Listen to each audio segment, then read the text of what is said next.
अस्सलाम वालेकुम फ्रेंड्स, कैसे हो आप? उम्मीद करता हूँ खुश होंगे, हंसते होंगे, मुस्कुराते होंगे, हैप्पी होंगे। तो आप देख रहे हैं अपने चैनल को जिसका नाम है Pakistan genius selection YouTube channel. तो मेरे साथ बैठे हुए हैं हाफिज भाई। अस्सलाम वालेकुम। मैं आपका भाई जजे भाई दोनों, ये है पति भाई। अस्सलाम वालेकुम। आज हम बड़ी मज़ेदार वीडियो लेके हाजिर हुए हैं। जैसे हर दफ़ा लेके आते हैं, बड़ी अमेजिंग वीडियो होती है और बड़ी नॉलेज में इजाफा करने के लिए आती है वीडियो जो हम लेके आते हैं। इन्फॉर्मेशन बड़ी होती है उसमें। तो आज भी बड़ी अमेजिंग वीडियो लेके हाजिर हुए हैं। वीडियो के मतलब बताएंगे आपको हाफिज भाई।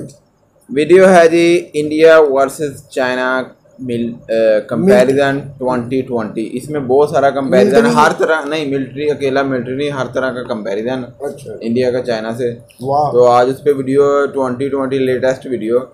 तो आज हम इस पे रिएक्ट करेंगे। आपने वीडियो का अंत तक जरूर देखना जी। वीडियो को तरफ जाने से पहले हमारे चैनल को सब्सक्राइब कर लें जिसका नाम है Pakistani genius selection YouTube channel. हमारी वीडियो को लाइक और शेयर लाजमी कीजिएगा। हाँ जी। तो आओ वीडियो देखिए, उसके बाद बात करते हैं। आपका बहुत बहुत धन्यवाद। यानी दुनिया के दो सबसे ज्यादा आबादी वाले देश जो एक समय में दुनिया की आधी अर्थव्यवस्था को कंट्रोल करते थे, साथ ही साथ पूरी दुनिया की आर्थिक और सांस्कृतिक केंद्र हुआ करते थे। वो कुछ सदी के ब्रिटिश कॉलोनियलिज्म की वजह से दुनिया के सबसे डेवलप्ड कंट्री से अंडर डेवलप्ड कंट्री बन चुके थे। पर आज 21वीं सदी में दुनिया के इतिहास के दो सबसे ताकतवर देश अपनी सत्ता वापस लेने के तरफ आगे बढ़ चुके हैं। आज हम बात करेंगे भारत और चीन, यानी दुनिया के दो सबसे ज्यादा तेजी से उभरते देश, दुनिया के दो सबसे ज्यादा आबादी वाले देश और दुनिया की अगली महाशक्ति बनने के दो सबसे बड़े दावेदार। सदियों से हिमालय इन दोनों महाशक्तियों के बीच एक बहुत बड़ी दीवार बनकर खड़ी थी, लेकिन आज चीन की विस्तारवादी नीति और भारत चीन की बढ़ती अर्थव्यवस्था को देखते हुए ये दोनों देश एक दूसरे के आमने सामने आकर खड़े हो गए हैं। आज हम भारत और चीन का कंपैरिजन करेंगे डिफेंस, इकोनॉमी और स्पेस टेक्नोलॉजी में और देखेंगे कि कौन है अगला महाशक्ति बनने का सबसे प्रबल दावेदार। नमस्कार दोस्तों, मैं साहिल चौधरी आप सबका स्वागत करता हूं आप ही के चैनल इंडिया टॉक्स में। कंपैरिजन की शुरुआत करते हैं डिफेंस से। सबसे पहले बात करेंगे आर्मीज की। तो ग्लोबल फायर पावर रैंकिंग में भारत को मिलते हैं रैंक चौथा और चीन को मिला है रैंक दूसरा। टोटल टैंक्स भारत 4200, वहीं चीन 13050।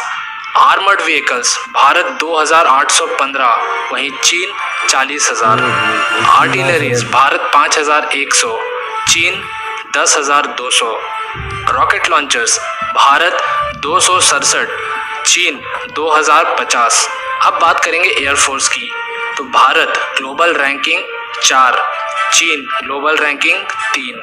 टोटल एयरक्राफ्ट्स भारत 2082, चीन 3180। Attack and fighter aircrafts Bharat 1214, चीन 2786। ट्रांसपोर्ट एयरक्राफ्ट भारत 248, चीन 193। टोटल हेलीकॉप्टर्स भारत 709, चीन 1285। अब बात करेंगे नेवीज की। तो नेवीज में ग्लोबल रैंकिंग के मामले में भारत है नंबर 6 पर, वहीं चीन है नंबर 4 पे। टोटल नेवल शिप्स भारत 295, चीन 714। एयरक्राफ्ट कैरियर्स भारत में फिलहाल एक है, वहीं एक और कंस्ट्रक्शन में है, वहीं चीन के पास 2 ऑपरेशनल है। फ्रिगेट्स, कॉर्वेट्स और डिस्ट्रॉयर्स को मिला लें तो भारत के पास टोटल 46 नेवल फाइटिंग वेसल्स है, वहीं चीन के पास 127। अगर सबमरीन्स की बात करें तो भारत के पास इस वक्त 16 सबमरीन्स ऑपरेशनल है, जिनमें से 2 न्यूक्लियर सबमरीन्स हैं। वहीं अगर चीन की बात करें तो उनके पास 76 सबमरीन्स हैं, जिनमें 18 न्यूक्लियर सबमरीन्स हैं। भारत और चीन की मिलिट्री कंपैरिजन से जो बात समझ में आती है वो ये है कि भारत का जो फोकस है वो चीन और पाकिस्तान के ऊपर हमेशा से रहा है और भारत ने इन्हीं 2 देशों को देखते हुए अपनी सेना को तैयार किया है। जैसे कि अगर बात हम लोग एयरफोर्स की करें तो चीन के पास भारत से अटैक के मामले में कई ज़्यादा हेलीकॉप्टर्स और फाइटर जेट्स हैं, लेकिन अगर ट्रांसपोर्ट की बात करें तो भारत के पास दुनिया का एक सबसे अच्छा ट्रांसपोर्ट फ्लीट है। आप जानते होंगे कि भारतीय सेनाओं के पास दुनिया के सबसे विशालकाय ट्रांसपोर्ट एयरक्राफ्ट्स मौजूद हैं। कुछ महीनों पहले ही भारत ने अमेरिका से शिनूक हेलीकॉप्टर्स खरीदे थे, जो दुनिया के कुछ सबसे बेहतरीन ट्रांसपोर्ट हेलीकॉप्टर्स में से एक माने जाते हैं। अब सवाल ये है कि भारत ऐसा क्यों करता है, क्योंकि भारत अपने पुराने युद्ध के एक्सपीरियंसेस से ये समझ चुका है कि उसका चीन और पाकिस्तान से जिस एरिया में सामना होने वाला है वो पहाड़ी इलाके हैं जो कि बॉर्डर्स के पास मौजूद है। तो भारत जानता है कि अगर युद्ध जीतना हो या सीमा पर अपने दुश्मनों को रोकना हो, उसके लिए जो सबसे कारगर हथियार है वो है आर्टिलरीज। बोफोर्स और M777 होवित्जर जैसे जैसे जो तोप हैं यही वो हथियार हैं जो भारत को इन पहाड़ी और दुर्गम इलाकों में युद्ध में जीत दिला सकते हैं। इन भारी तोपों को अगर रोड के जरिए बॉर्डर तक ले जाया गया तो उसमें कई दिन लग जाएंगे। तो अगर इन्फिल्ट्रेट कर रही सेना को उसी दिन रोकना है तो भारत को ऐसे बड़े बड़े ट्रांसपोर्ट एयरक्राफ्ट चाहिए जो इन तोपों को कैरी करके यानी उठा करके सीधे बॉर्डर तक ले जाएं और भारत उसी समय आ रही सेना को रोक सके। इसलिए भारतीय वायुसेना में अटैक हेलीकॉप्टर्स की भी बहुत ज्यादा कमी है, जिसको पूरा करने के लिए अभी फिलहाल भारत ने अपाचे हेलीकॉप्टर खरीदा है अमेरिका से, जो दुनिया का सबसे बेहतरीन अटैक हेलीकॉप्टर है। इसीलिए मुझे ऐसा लगता है कि सिर्फ ट्रांसपोर्ट पे फोकस करना सही नहीं है, क्योंकि आज के जो युद्ध हैं ये हवाई मार्ग से भी जीते जाएंगे। अगर भारत लाइट कॉम्बैट हेलीकॉप्टर और अपाचे के जरिए इन दुर्गम इलाकों में हवाई फायरिंग करता है तो कारगिल जैसे युद्ध को और भी ज़्यादा आसानी से जीता जा सकता है। इसीलिए भारत को अटैक हेलीकॉप्टर्स और अटैक फाइटर जेट्स के ऊपर भी उतना ही फोकस करना चाहिए। आपको क्या लगता है? आप अपनी राय कमेंट में लिख करके बताइए कि भारत को किस किस ऐसे फील्ड्स हैं या कौन से ऐसे हथियार हैं जिनके ऊपर ज़्यादा फोकस करना चाहिए। वहीं अगर भारतीय नेवी की बात करें तो हमें साफ साफ दिखता है कि भारतीय नौसेना भारतीय थल सेना और वायुसेना के मुकाबले थोड़ी सी कमज़ोर है, क्योंकि भारत ने अपनी नेवी को कोई अटैक के लिए नहीं बल्कि डिफेंस पर्पस के लिए तैयार करके रखा है। यानी भारत का जो प्लान है या जो युद्ध का स्ट्रेटेजी है वो कभी भी ऐसा नहीं रहा है कि इन वेसल्स के जरिए किसी देश पे आक्रमण किया जाए। वो बस इतना ही चाहते हैं कि अगर चीन के और पाकिस्तान के तरफ से अगर जल के मार्ग से कोई भी आक्रमण हो तो भारत उसे डिफेंड कर सके। अब कंपैरिजन करेंगे हम मिसाइल्स की। टोटल न्यूक्लियर वॉरहेड्स भारत 130, चीन 325। लॉन्गेस्ट बैलिस्टिक मिसाइल भारत अग्नि 5 रेंज 8000 किलोमीटर, चीन DF-5 range 15000 kilometre. Best cruise missiles Bharat BrahMos range 600 kilometre, चीन CJ-10 range 1500 kilometre. Best missile defence system Bharat Prithvi 100 kilometre, चीन S-400 रेंज 290 किलोमीटर। यहाँ मैं एक बात ऐड करना चाहता हूँ कि भारत ने भी रशिया से S-400 मिसाइल डिफेंस सिस्टम खरीद लिया है, तो भारत के पास भी बहुत ही जल्दी S-400 तैनात हो जाएगा।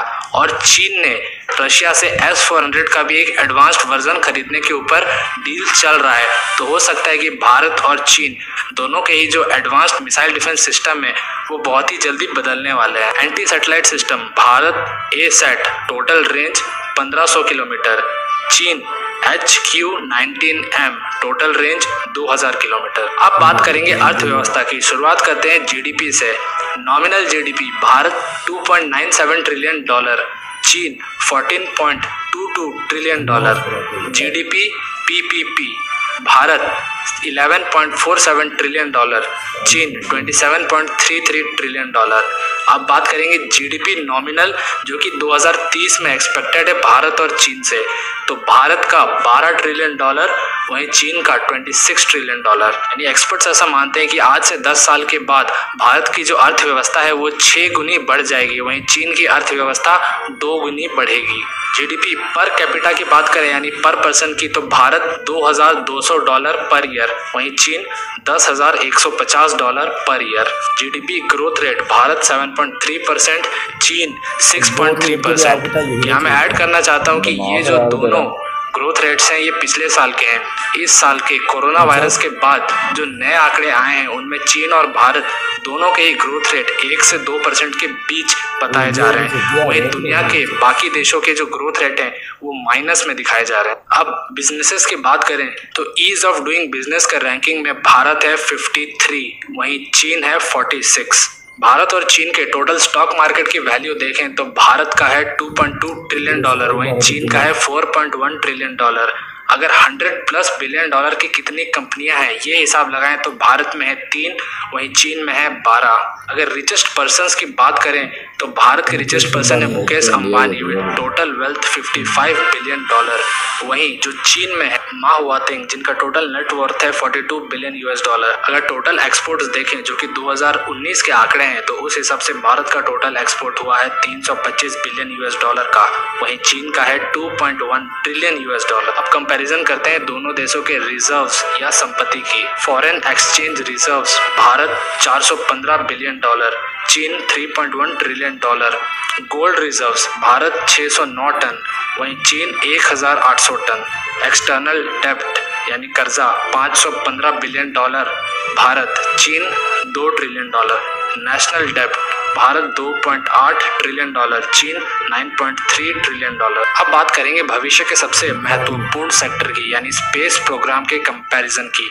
तो रैंकिंग की बात करें तो भारत का स्पेस प्रोग्राम का रैंक है 6, वहीं चीन का है 4। यहाँ पर बहुत सारे लोग हाल ही में इसरो के सक्सेसेस को देखते हुए ऐसा कह सकते हैं कि इसरो चीन के स्पेस प्रोग्राम से ज़्यादा अच्छा काम कर रहा है। आप इसरो को कम रैंकिंग कैसे दे सकते हैं?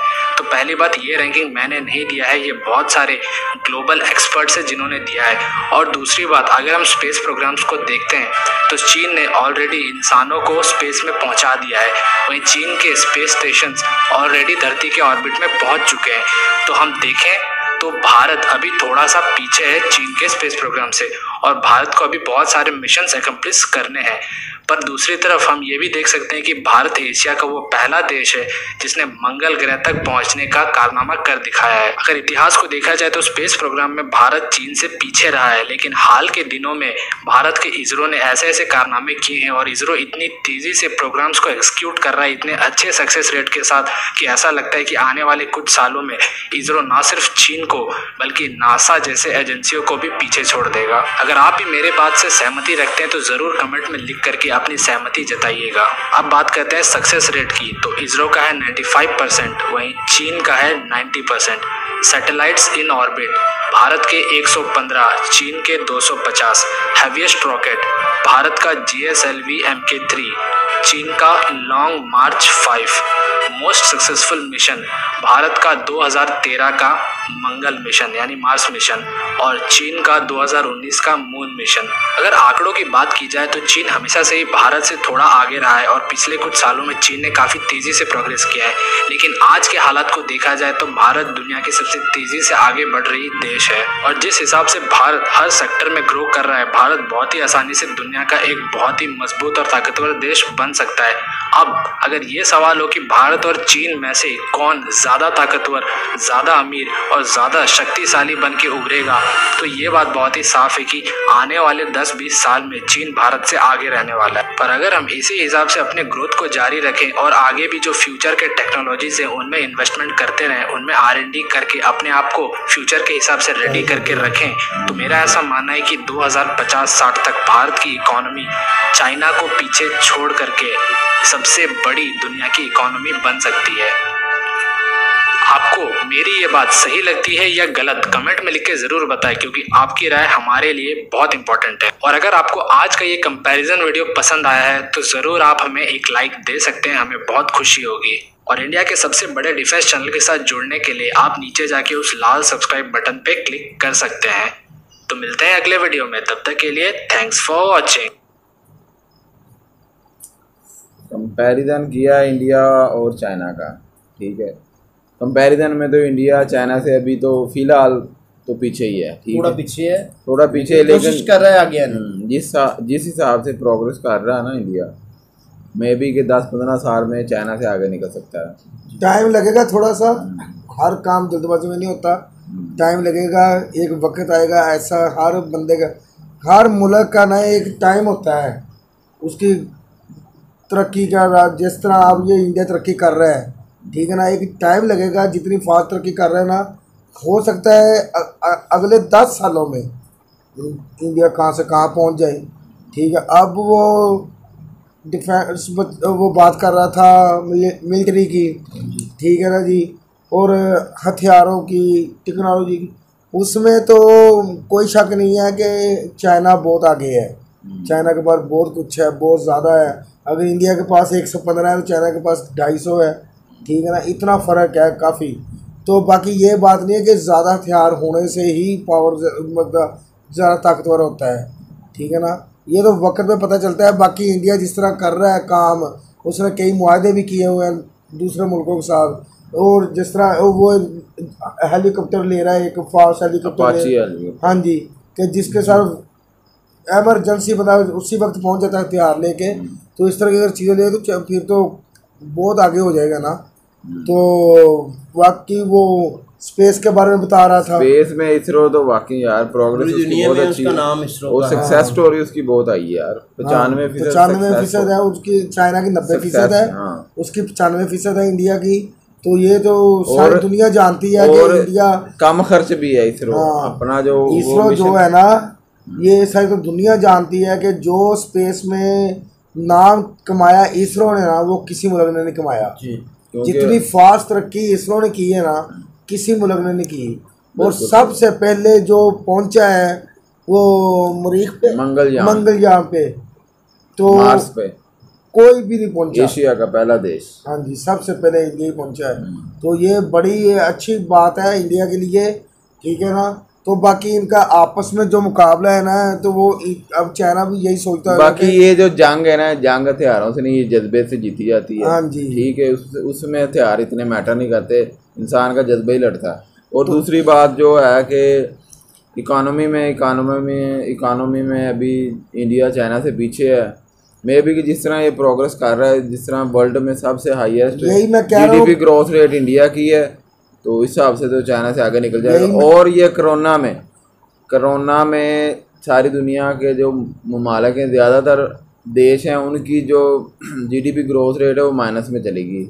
लेकिन इंडिया और चाइना वो वह देश हैं जो अभी भी ऊपर जा रहे हैं। जैसे कोरोना छाया था ना पहले चाइना में, तो सारे मुल्कों ने यही कहा था कि चाइना ख़त्म हो रहा है, चाइना की मैशियत तबाह हो रही है, मगर उसने अपने आप को इस्टेब्लिश कर लिया है, खड़ा कर लिया दोबारा, ठीक है ना। बाकी जो मुकाबला जा रहा है ना आगे पीछे होने का, तो चाइना की यही कोशिश होगी कि इंडिया हमसे आगे ना निकले, और इंडिया की यही कोशिश होगी कि हम चाइना को पीछे छोड़ दें। तो हो सकता है जिस तरह इंडिया इतनी जल्दी तरक्की कर रहा है, इतना कुछ टेक्नोलॉजी में कर रहा है, ठीक है ना। वो 2030 में देखा था कि हमने एक वीडियो पे रिएक्ट किया था कि 2030 में इंडिया कुछ क्या बन जाएगा, क्या डेवलपमेंट होगी। और इस तरह हो गया है ना, तो फिर तो मैंने उसी वीडियो में कह दिया था कि फिर इंडिया का कोई मुकाबला नहीं कर सकता है। क्योंकि इंडिया में पोटेंशियल है कि वो चाइना को टक्कर दे सकता है। हाँ। एशिया में इंडिया में ही पोटेंशियल है जो चाइना को टक्कर दे सकता है, क्योंकि इंडिया की आबादी भी काफ़ी ज़्यादा और मुल्क भी बड़ा है और पोटेंशियल भी है। ठीक है। चाइना की आबादी भी काफ़ी ज़्यादा है, मुल्क भी बड़ा है चाइना का भी। चाइना तो इंडिया से भी मेरे ख्याल 2-3 गुना बड़ा मुल्क है। हाँ, तो फिर बराबर के जो जितने बड़े देश है दोनों, वही बराबर में टक्कर दे सकते हैं आपस में एक दूसरे को, GDP के हिसाब से, टेक्नोलॉजी के हिसाब से, और हमारी भी यही दुआ है कि आपका देश ज़्यादा से ज़्यादा तरक्की करे। तो अगर आपको इस वीडियो के बारे में कोई राय देनी है, पट्टी साहब तो बात कर उस वीडियो को राय दें आप कमेंट में। उससे पहले थोड़ी सी बड़ी भाई की भी राय सुन लें। जी, जैसे कि मेरे बहुत ही प्यार मोहब्बत वाले दोस्तों ने बताया कि इंडिया जो है वो इम्प्रूवमेंट कर रहा है, जल्द से जल्द जो है काफ़ी सारी तब्दीलियाँ इंडिया में आएंगी। उसकी वजह क्या है कि लोग जो हैं, पूरी कौम को मेहनत करनी पड़ेगी, तमाम लोगों को अपना हिस्सा डालना पड़ेगा इस तरक्की में। ये नहीं है कि भाई ये सिर्फ गवर्नमेंट का हक़ है, या सिर्फ इस पार्टी का हक़ है, या सिर्फ ये टेक्नोलॉजी वाले जाने, या वज़ीर साइंस एंड टेक्नोलॉजी जाने। तो इसमें जो है ना, हर बंदे को अपना अपना हिस्सा डालना पड़ेगा, हर बंदे को अपना किरदार अदा करना पड़ेगा। और बाकी वैसे भी मोदी की गवर्नमेंट में कोई भी शख्स ये ना समझे कि भाई मैं सिर्फ अपना काम करूं और बाकी जो भी मामलात हैं वो जिस तरह मर्जी डील हों। ये देखें, ये कहते हैं कतरे कतरे से समंदर बनता है। तो अगर आप अपने मुल्क के लिए मेहनत करेंगे, मुश्किलें बर्दाश्त करेंगे, तो आने वाले साल जो हैं वो आपकी नस्लों के लिए ज़्यादा बेहतर हो। तो मिलते हैं अगली वीडियो में। और सही आप बात अपनी है। राय का आपको वीडियो कैसी लगी, आपने हमें कमेंट में लाजमी बताना। और जो बातें भाई ने की हैं, इनके बारे में आपकी क्या राय है, यह आपने कमेंट में हमें लाजमी बताना है। तो मिलते हैं अगली वीडियो में, तब तक अपना ख्याल रखिएगा। ओके जी, अल्लाह हाफिज़।